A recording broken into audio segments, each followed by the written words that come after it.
For the first time in the playoffs of 2022, a playoff driver has gone to victory lane.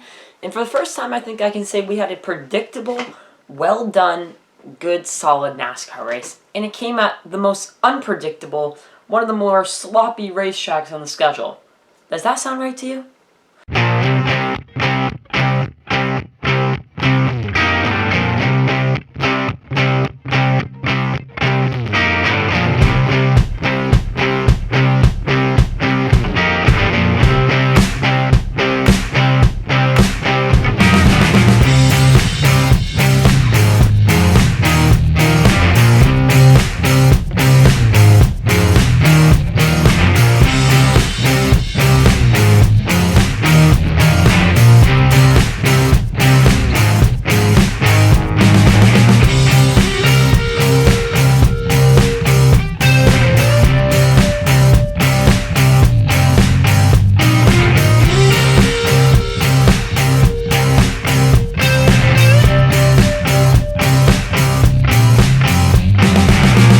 Hello everyone and welcome back to another video. My name is Cameron Simpson. Hopefully you guys are having a great day.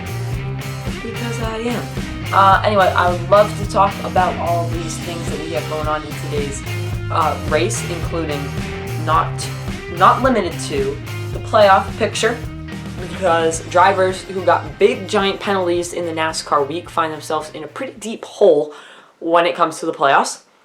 Let's not forget about our winner, Chase Elliott, and the racing action all in all. So with that, this video coming out to you guys on a Tuesday. I apologize for that. I was limited to the time that I had to make and produce this video out. So I know it's tough right now, but I had to get it out to you at this time. With all that said, this race was a very, very good race. It was a very good race. I thought it was very solid and very well done. And a playoff driver went to victory lane, that playoff driver being Chase Elliott. There's a lot of other things that happened as well. I mean, it was just a very predictable race. And I thought that was good. We want something different for a change from that unpredictable, sloppy, messy racing that we've gotten for the last couple of weeks now, and something a little more predictable and on the line to something that we can really say, yeah, that's a good race out there. That was a good race. That was some predictable action. I mean, there was your guys up in the front of the field that you don't see very often, but I don't see that as a negative. I do kind of see that as a positive.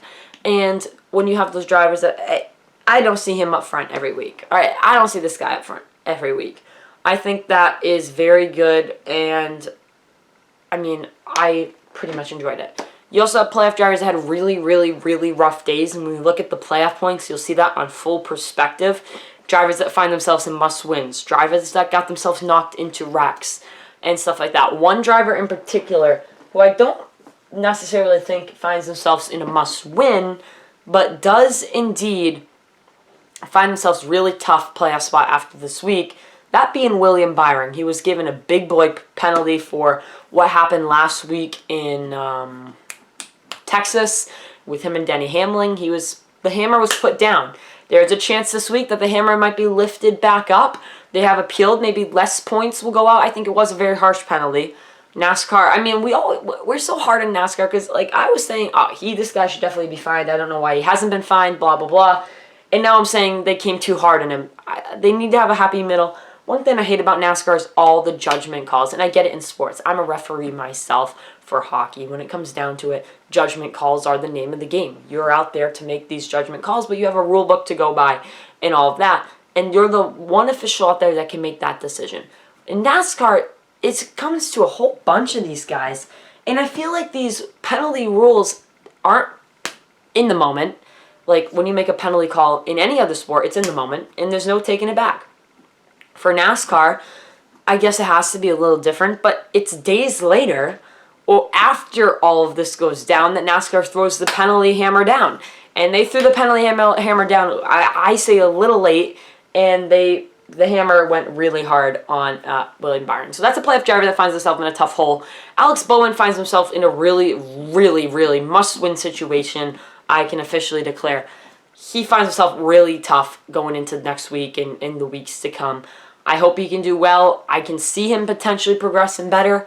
But as of now, he finds himself in one of the worst playoff positions since that we've seen in these playoffs so far. Really, really tough for him. And going into the Roval, again, another unpredictable racetrack, but it's a road course. So, I mean, his performance on the road course this year, I haven't noticed him, if that kind of tells you how he's done on the road course this year. Nevertheless, we'll keep our eyes out. Maybe something goes on. Maybe he changes something and runs well. Maybe that does happen. Doubtful, but maybe that does happen. But I find it that he's out of the playoffs almost officially on this one. So from that, let's take a look at the finishing results, talk about some of these drivers, and let's talk about Chase Elliott. A driver to win for the first time as a playoff driver in this NASCAR season. Amazing work from him and his team. He had a pretty generous push at the end of that race to get him to that victory position, and I thought he did a very decent job.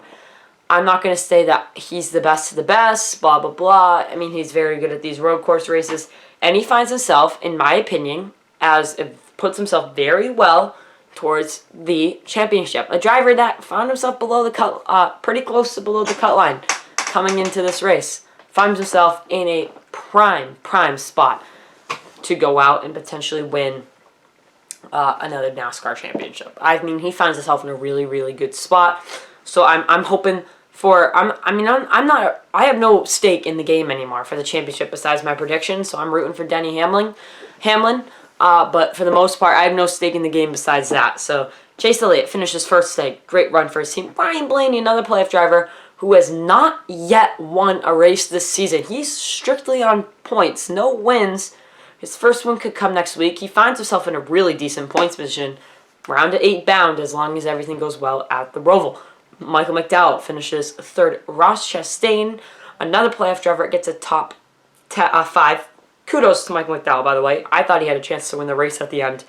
Just couldn't pull through. Hamlin mentioned him a little while ago. My championship pick, he's in 5th. Eric Jones finds himself in 6th place. Todd Gilliland, great run today in 7th. Daniel Suarez, a playoff driver. Good run. Austin Cindric, right on the cut line.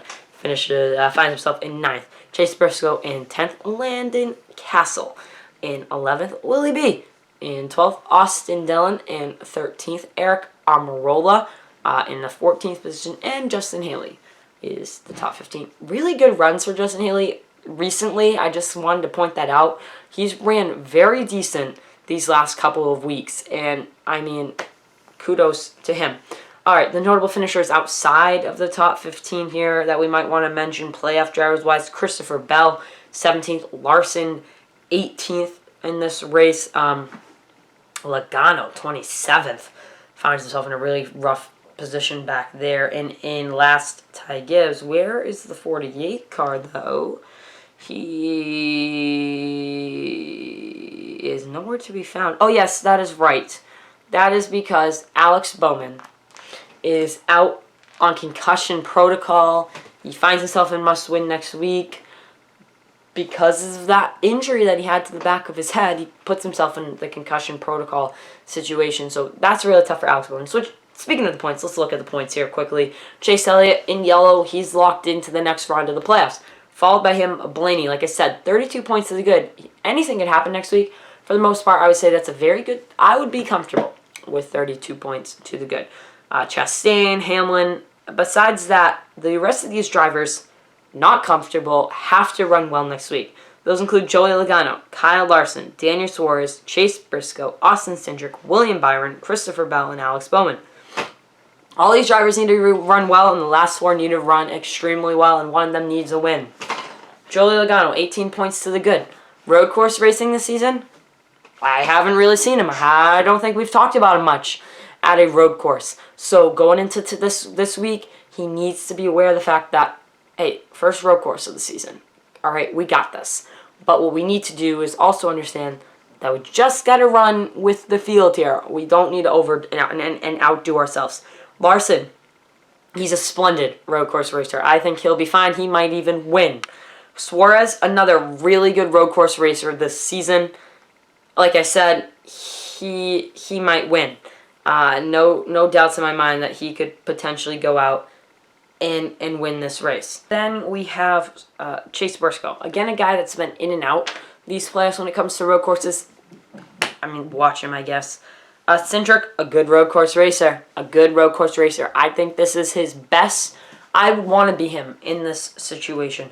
William Byron finds himself 11 points out. Again, a driver I haven't really heard of much.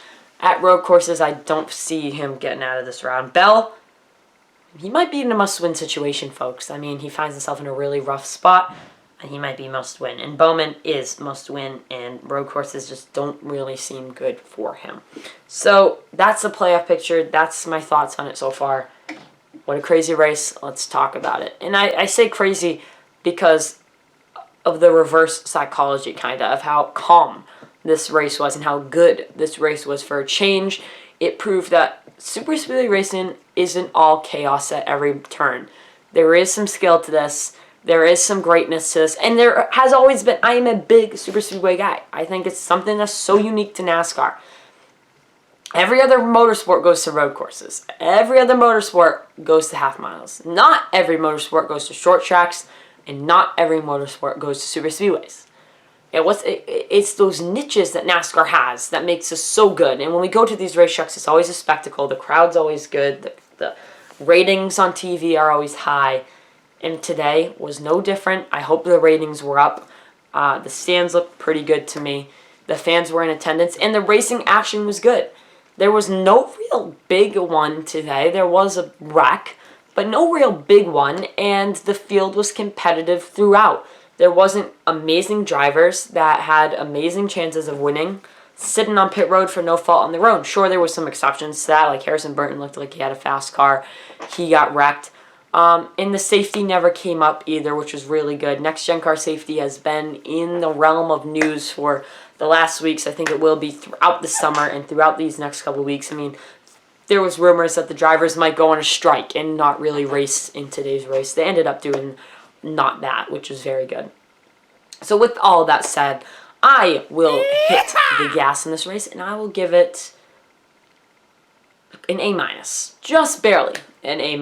I mean, awesome race, and I'll give it the A.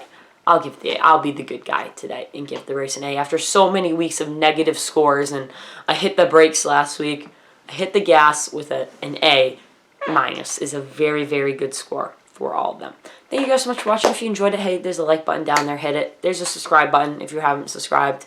Hit that. And there's a notification button to make sure we upload every Monday with the NASCAR and eventually football reviews. All right. Thank you guys so much for watching. I'll see you in the next one. Peace out.